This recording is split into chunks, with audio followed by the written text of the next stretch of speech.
Hello! So today we're going to finish our flight deck familiarization and take a look at this throttle quadrant area and also this center console which contains many panels. Don't worry, this video won't be as long as the previous two. So first, up at the front we have the throttle quadrant, also known as the control stand. Let's run through the various controls from left to right. First we have the stabilizer trim wheel to provide pitch trim when flying. Now there's several ways in which the trim wheel is moved. First, if you look here, you can see there's this little bumpy part. Now that's actually a handle for the trim wheel, which can fold out if a pilot chooses to manually adjust the trim. To mimic this in the simulator, you can move your mouse cursor over the trim wheel and then roll your mouse wheel to adjust it. The second trim control can be found on each yoke, and this is much more convenient. These switches can be pressed up or down to move the trim. This allows a pilot to adjust the trim so they can keep one hand on the yoke and their other hand on the throttles. The third way that trim is adjusted is automatically by the autoflight systems when they are enabled. You will often hear the trim wheels moving automatically during a flight with a characteristic rattling sound.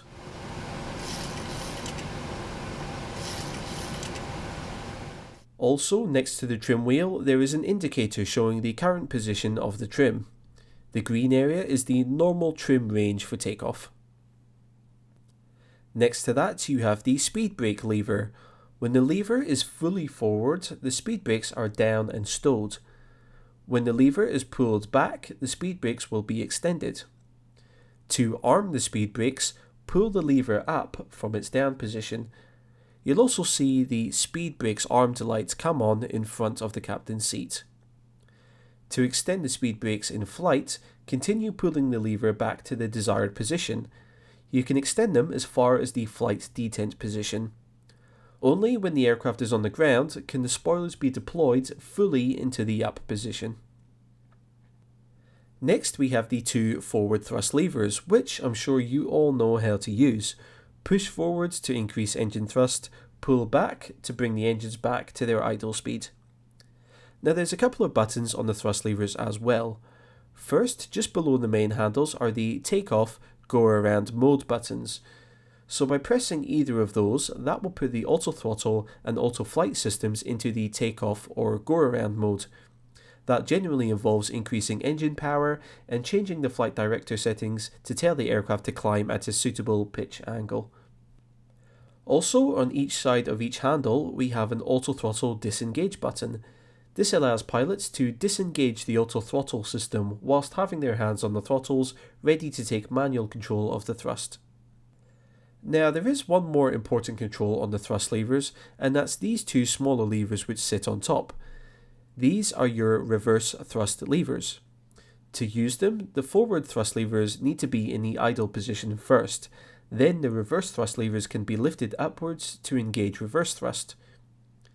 When you engage the reverse thrust, you will see a little REV indication on the N1 gauges to show when the reverser doors on each engine have been opened.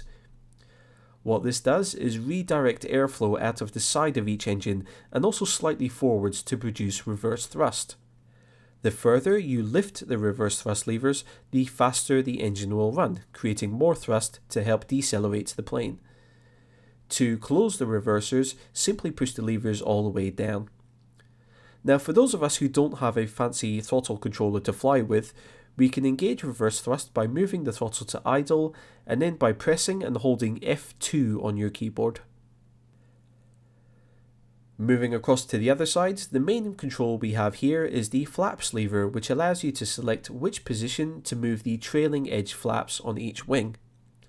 When moving the flaps lever, this will also automatically move the slats and Kruger flaps at the front of each wing into the correct position.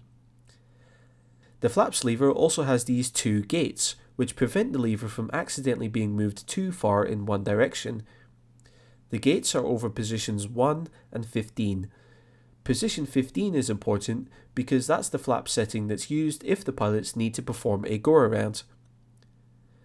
The other control here is this horn cutout switch. There will be an audible warning horn when a landing attempt is made, however the landing gear is not down and locked. This button allows pilots to cancel the warning horn.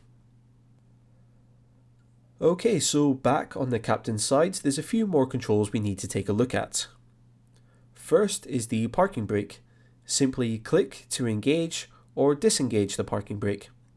Also notice that there's a little indicator light to confirm when the parking brake is enabled. In the middle you have your engine start levers. So these are very important because these two small levers will allow your engines to either run or not. When they're pushed up into the idle position, that will open up the fuel valves in the engine and allow fuel to flow into the engine to keep the engine running. When they're down in the cutoff position, that closes those fuel valves so that fuel is physically blocked from getting into the engine. And finally, on the right are a couple of trim cutout switches. The main electric switch will prevent the trim switches on both control yokes from working when it's in the cutout position. The autopilot cutout switch prevents the autopilot from adjusting the trim. You can also see that there's a couple of metal guards to prevent the switches from accidentally being pushed into the cutoff position. Okay, so that's everything up on the control stand. Let's take a look at the center pedestal, which is also known as the aft electronic panel. So first at the top we have the overheat and fire protection panel. This panel allows you to test the fire protection systems and also activate those systems if a fire occurs. So let's look at some of the different controls. At the top you will find two overheat detector switches. In the aircraft there are two fire detection loops called A and B, and these switches allow you to select a detection loop for each engine. Normally though you would leave these on both. Next on the left you have your main test switch. Push the switch to the left to perform the fault and inoperative test. Push the switch to the right to perform the overheat and fire test. Next we have the main feature of this panel, which are these three red fire switches for both engines and the APU. When a fire is detected in a particular location, the relevant switch will light up to indicate where the fire is. Let me simulate an engine fire for you. So here you can see that we've experienced a fire on engine 2 and the fire switch for engine 2 has lit up. So to use the switch, first you can click on it and you'll see that the switch extends upwards. By pulling the switch up, this will isolate that engine from the aircraft. By that I mean that all of the fuel valves, hydraulic valves, bleed air valves are all closed for that engine, along with a couple of other things. By lifting the switch, this will also arm the fire extinguisher bottles inside the engine. To discharge those fire extinguishers, you can rotate the switch left or right. Now, something to note, normally you are not able to pull the switches up. If we look at the switches from a different view, you can see that they don't extend upwards. They are locked in the down position unless a fire is detected. That said, there is actually a small override button underneath each fire switch. If you push this down and then click on the related fire switch, you'll see that it extends upwards. Also, hiding just behind the APU fire switch is this bell cutout switch. This is an alternate control which you can use to cancel the fire warning lights on the glare shield and also the fire warning bell. Moving across to the right, the final switch is the fire extinguisher test switch. Simply push it left and right to test the extinguishers for both the engines and the APU. The green lights indicate that the fire extinguishers are working normally. Okay, so those are the main switches. Let's take a look at some of the indicator lights on this panel as well.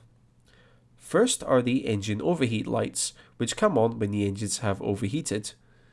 When these lights come on, the master caution light will also come on. The next light is the wheel well light, which indicates when a fire has been detected in the main landing gear wheel well, the area where the main wheels fold up into. Below that is a fault light, which indicates a problem with the overheat detector loops in either engine. The next light is the APU detector inoperative light, which comes on when there's a problem with the APU overheat detector system. The last light at the bottom indicates when the APU fire extinguisher has been discharged.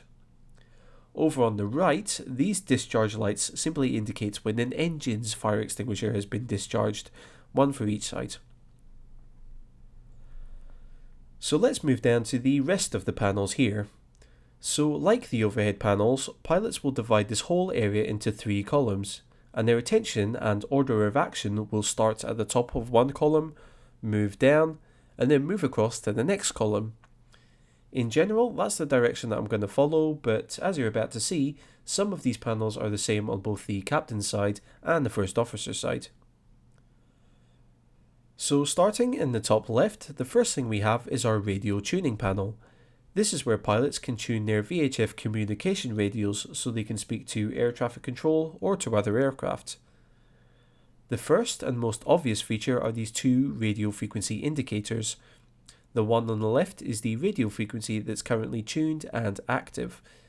The one on the right is your standby frequency, which allows you to tune a radio frequency into the radio before using it. To transfer the standby frequency and make it the active one, simply click this little transfer button in the middle and you'll notice that the frequencies switch positions. Now to change your standby frequency, you can use this control knob here. To change the number before the decimal point, use the larger outer knob. To change the number after the decimal point, use the smaller knob. The next button we have here is a little panel off button. You can press this button to turn the radio panel off. Now this doesn't turn the radio itself off, it only turns the panel off. Next we have some radio selection switches. In this aircraft there are several radio systems. Here we have VHF 1, 2 and 3. So there are 3 different VHF radio systems and I can adjust all 3 from this one panel. Currently I'm adjusting VHF radio 1. However, if I press VHF 2, you'll notice that we get some different frequencies above. So I can adjust these, and if I press on VHF 1 again, we go back to the frequencies that we had before. Now you would have noticed that as I selected VHF 2, we got this little light coming on up top. In this aircraft, there are 2 other radio tuning panels. Typically, VHF 1 is tuned by the captain's panel, VHF 2 is tuned by the first officer, and VHF 3 is controlled by this third panel lower down. So this light will come on when the radio is being tuned by a panel which is not normally associated with that radio. Here's a quick example. On the first officer's side, I'm going to select VHF 1 and start adjusting the standby frequency. Notice how the frequency changes on the captain's panel as well. That little indicator light just helps to show that the radios are being changed by a different panel. We also have buttons for HF 1 and 2, so those are your high frequency radios, and lastly in the middle is this AM button. So this button enables amplitude modulation for the selected high frequency radio. Now I don't know the specifics of how it works, but I believe that it changes how the radio signal is sent out from the aircraft. Normally you can leave this AM mode switched off because it actually uses more power and radio bandwidth to generate and send a radio signal, which is often not needed. Speaking of high frequency radios, there is a control here to adjust the sensitivity of the high frequency radios. The final button here is a test button which removes the automatic squelch feature to allow a lot more radio signals to be received by the VHF radios. In case you're wondering what squelch is, it's a feature used in radio communications to kind of filter out any background noise on a radio frequency. That means that the radio will only receive strong, loud and clear radio signals. The squelch feature is normally turned off for testing purposes, but it can also allow a user to listen out for weaker radio signals. Anyway, moving down to the next panel, we have our VHF navigation radios, which we use to tune into VOR stations or tune into ILS systems. There are 2 navigation radio panels, one for the captain and one for the first officer. Unlike the communication radios, these panels control 2 separate radios and you cannot control both radios from one panel. The panels themselves are very simple. You have your radio frequencies, again an active frequency and a standby frequency. Adjusting the standby frequency is the same as before, and again there's a transfer button to switch the 2 frequencies. There is also this test button that you can use to perform some tests which will be visible on the navigation display. If you have a nearby VOR tuned in and the MCP course set to 000, you can press the test button and see the system do a quick test. Alternatively, if you tune in an ILS frequency and set the MCP course to be within 90 degrees of the aircraft's heading, you will get a different test. Below that, we have an audio control panel, and again we have one on each side. So we've already seen one of these on the overhead panel, but I'm just going to quickly recap what we have here. Along the top we have the transmitter selector switches and the different radio systems listed below. You can see that we have switches for VHF radios 1, 2 and 3, high frequency radios 1 and 2, FLT I believe is the flight interphone system, so pilots can speak to cabin crew over the intercom system. SVC I think is the service interphone system, so pilots can speak to ground crews who have headsets plugged into the aircraft. And finally, PA is the passenger announcement or public addressing system, so pilots can speak to the passengers and give updates about the flight. The knobs below allow you to select which systems you receive audio on, and again the controls line up with the respective systems listed on the panel. When a receiver is active, the control will light up. Now, one thing to note, if you have selected a particular system on the transmitter or microphone selection above, you will automatically receive audio from that system without having to turn on its corresponding receiver. So in this example, I'll automatically receive audio from VHF Radio 1 without having its receiver switched on. Now I can also turn on VHF Radio 2 if I wanted to hear what radio communication was going on there. So I'll be transmitting on VHF 1 and I'll be receiving on VHF 1 and also VHF 2. The second row of receiver controls all relate to navigation radios, so you have your Nav 1 and 2 receivers, which will play the Morse code identifiers of VOR stations or ILS systems. There are also a couple of ADF receivers there. You also have controls for the markers on the ILS systems to listen to the marker beacons, and also a control to output sounds to speakers in the flight deck, although I'm not sure if this really works in the sim. Moving down, the first switch is a push to talk switch. Push up to talk over the radio to an external radio station, push down to talk over an intercom system inside the plane. The next switch is a microphone selector. Normally this is set to boom to use the microphone on the pilot's headset. However, in the event that pilots need to wear oxygen masks, you can change the microphone to use the one built into the mask. This selector is a filter switch, which allows you to receive voice-only audio, range audio, which is the Morse code sound that nav aids constantly emit, or B, which is both. And lastly, there is a switch to operate the audio systems in the normal or alternate mode. Underneath that panel, you will find an ADF radio panel to tune into NDB radio stations. Much like the radio panels above, you have an active frequency and a standby frequency, and you can adjust the standby frequency with this control knob here. Now there are actually 3 knobs.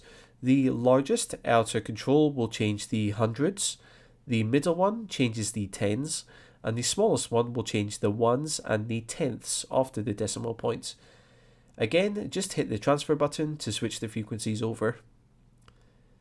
This switch here is the mode selector. In ADF mode, the radio will send the ADF bearing to the nav display. In ANT mode, you get better audio reception, however according to PMDG's documentation, you do not get any bearing information. My experience in the sim is that you will continue to get bearing information, so I'm not sure if this is fully modelled or if there's a limitation of some sort. The other switch is a tone switch, which will either add a tone to the ADF receiver audio or not. Again, when I quickly tested this in the sim, it didn't seem to add any extra tone. Even with this tone switch off and the ADF receiver audio on, I could still hear the ADF's Morse code identifier. The next panel here is labelled SelCal. So SelCal is short for Selective Calling. Now, I wasn't able to find much information about this in PMDG's documentation, however I did a little bit of research online. My understanding is that Selective Calling is a system which allows air traffic control to notify an aircraft that they wish to communicate them, even if the aircraft's radio has been muted. Now, pilots may turn down the volume of their radios during a long flight so they don't have to constantly be alert and listening. Air traffic control can then send a specific radio tone to a specific aircraft, which will trigger an alert in the cockpit, which could be either a sound or a light.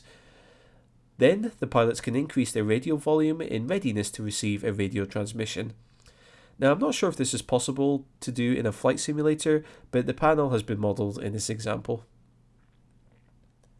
Finally, at the bottom of this column, we have two light controls. The first is a floodlight, which uses a regular light to illuminate the aft electronic panel. The other control is a backlight, which lights up the text and radio frequency displays. Okay, moving over to the central column, the first panel we have here is the cargo fire panel. Much like the main fire panel above, we can test and activate the fire protection systems which are installed in the forward and aft cargo compartments in the plane. So first I'm going to press this test button to test the system so we can see some of the different indications. In the top left we have some fire extinguisher test lights to make sure the extinguishers are working. Next, in the middle we have two detection loop switches for the forward and aft areas. These are both normally left in the central or normal position. On the right is a detector fault light, which will come on if there is a problem with the detection system in either the forward or aft section. Below that we have two switches which have two functions. First, these are your master fire warning indicators, which will light up when a fire has been detected in one of the cargo sections. When one of these buttons light up, this will also trigger the master fire warning light and bell. You can also press these buttons and you'll see that we get an armed indicator. These buttons allow you to arm the fire extinguishers in both sections. Lastly, on the right is this guarded discharge switch. When pressed, this will discharge any armed fire extinguisher, and that will be confirmed by a little discharge indication. The next panel underneath that is the weather radar control panel. Here you can manually adjust a few settings on the weather radar. Now, this is another panel where I wasn't able to find too much definitive information in PMDG's documentation, but there's a couple of controls that I can speak about confidently. First is this tilt and gain control. So normally, the weather radar will tilt up and down depending on the phase of flight to provide a clear picture of the weather ahead. However, pilots can manually adjust this by using this control. Firstly, beside that, we have an auto button. So this allows you to switch between automatic and manual mode. To see which mode the weather radar is operating in, you have to turn it on using the WXR button on the EFIS panel to turn on the weather radar. Here in blue, you can see that it currently says +4A. So the +4 indicates that the radar is pointing 4 degrees above the horizon. This can also show a negative number to indicate that the radar is pointing below the horizon. The A stands for automatic. If I hit the auto button on the control panel, it changes to 0M, M meaning manual. Then you can see that if I move the outer knob here, it changes the tilt angle in degrees. Now the inner knob controls the gain, or the sensitivity of the weather radar. You can see that if I dial up the sensitivity, we get a lot more returns on the display. Changing the gain will have an effect in either automatic or manual mode. Also in the middle we have this test button, so we can tap on that to initiate a quick test, like so. Monitor radar display. Go around. Wind shear ahead. Wind shear ahead. Wind shear ahead. Now across the top we have a couple more buttons. I couldn't find any information about what TFR does, I'm afraid. The next button, WX, will show weather returns on the nav display. WX plus T will show weather returns and also detect any significant turbulence and provide turbulence warnings. Map, I believe, will show ground returns. And as for this last GC button, I'm not sure what that does either, I'm afraid. Now, looking at the panel, it seems that there are separate controls for the left and right side. However, when testing this in the sim, most of the controls seem to be mirrored on both navigation displays, so I'm not sure if you can control weather radar returns separately in the real aircraft, but this panel seems to suggest that left and right displays could be controlled separately. Anyway, moving down to the next panel, here we have the HUD control panel. Now, I intend on covering the HUD in its own video at a later date, but you can make some adjustments to the HUD from here, mainly which mode the HUD is operating in. You can also enter in some runway information for performing landings when using the HUD, but as I said, we'll look at this in its own video.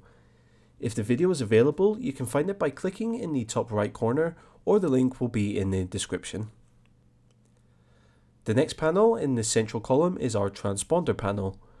Before I explain some of the controls on this panel, let's just be clear on what a transponder is and what it does. In basic terms, a transponder is a radio device which sends data about an aircraft to air traffic control. Before a flight, an aircraft is given a unique 4-digit code, called a squawk code, which is then dialed into the transponder. This allows air traffic control to then link specific information about a flight to that aircraft. That information will include things such as the aircraft's call sign, the aircraft type, and its filed flight plan. So when air traffic controllers are watching those little blips on their radar screens, they can positively identify an aircraft because it will be sending out a signal with its unique squawk code. So back on the panel, the first control we have is this little transponder selector switch, which allows pilots to either select transponder 1 or 2. The next switch is an altitude source selector. One of the bits of information that a transponder can send to air traffic control is its altitude. So this switch allows pilots to select which air data computer the transponder uses to get its altitude information. In the middle at the top is a little transponder fail light to indicate a problem with the transponder. Next is the transponder code display, which shows the 4-digit squawk code which has been selected. You can change the squawk code with these two controls down below. Each control has a larger and smaller knob, and each control changes a separate number. Now there's a cool little fact here. Transponder codes, or squawk codes, use something called an octal number system, so they only use numbers 0 to 7 for each digit. You won't see an aircraft transponder code with an 8 or 9 anywhere. In between those controls is a little ident button. So if you're flying along and air traffic control give you a squawk code, they may also ask you to ident. So what you would do is set your code to the one they just gave you and then push this button. What this does is temporarily highlight your little radar blip on the air traffic controller's screen, so they can use that to positively identify your aircraft and then link the squawk codes and any additional information on their side. The final switch here is your transponder mode selector, and this is quite important for air traffic control. The standby position means that the transponder is switched on, but not actively transmitting any data to ATC. The next setting is the altitude reporting off setting. When the switch is in this position, the transponder is active and sending data about the aircraft's position to air traffic control, so ATC can see the plane as a blip on their radar. However, there is no altitude information being sent. At larger airports, ATC will have a ground radar system to track aircraft movements, so aircraft would be using this setting so that ATC can see each aircraft on their radar screens. Of course, with all of the aircraft being on the ground, there's no need for altitude information. The next setting is your basic transponder on setting. When the switch is in this position, the transponder is on and it's transmitting information about its position and altitude. The next two settings relate to the TCAS system, or the Traffic Collision Avoidance System. With the switch set to TA only, the transponder is on and transmitting data about its position and altitude to air traffic control. The system is also monitoring the position of other aircraft, and it will alert pilots if another aircraft gets dangerously close.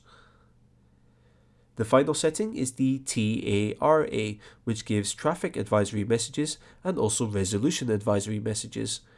In this setting, the TCAS system will actually give instructions to the pilots if the aircraft is on the collision course with another aircraft. For example, if two aircraft are flying head-to-head at the same altitude, the TCAS system will issue instructions to the pilots, telling them to either climb or descend to avoid the other aircraft. Finally, there's a little test button on top of the switch to test the TCAS system. If you press that in, you will see a few indications on the primary flight display and also the navigation display as the system performs the test. Finally, at the bottom of this central column, we have some trim controls. First, we have the rudder trim indicator and control. Left click to trim the rudder to the left, right click to trim the rudder to the right. Also there you have the aileron trim controls. Again, you can trim the ailerons to the left or to the right. Now, if you're wondering where the aileron trim indicators are, they're actually on each pilot's yoke. When you trim the ailerons, that actually moves the yoke to the desired trim setting. And finally, moving over to the right, we've actually seen most of these things already. Up top is the First Officer's communication radio panel. Next is their VHF navigation radio panel. Below that is the audio control panel, and then beneath that is the third radio control panel. Down at the bottom are the last couple of controls. The first one here is the stabilizer trim override switch.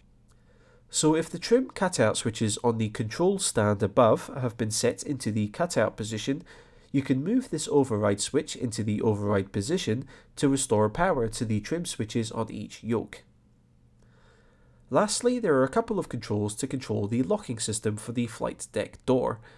Now, there's no description of how this works in PMDG's documentation because it's related to the security of an aircraft, and Boeing don't want everyone knowing how flight deck security systems work, for obvious reasons.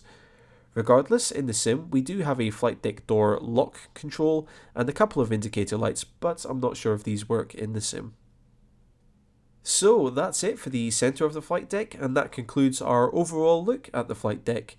So hopefully, if you've watched the first 3 videos in this series, this has now given you a very good understanding of where everything is and what it does.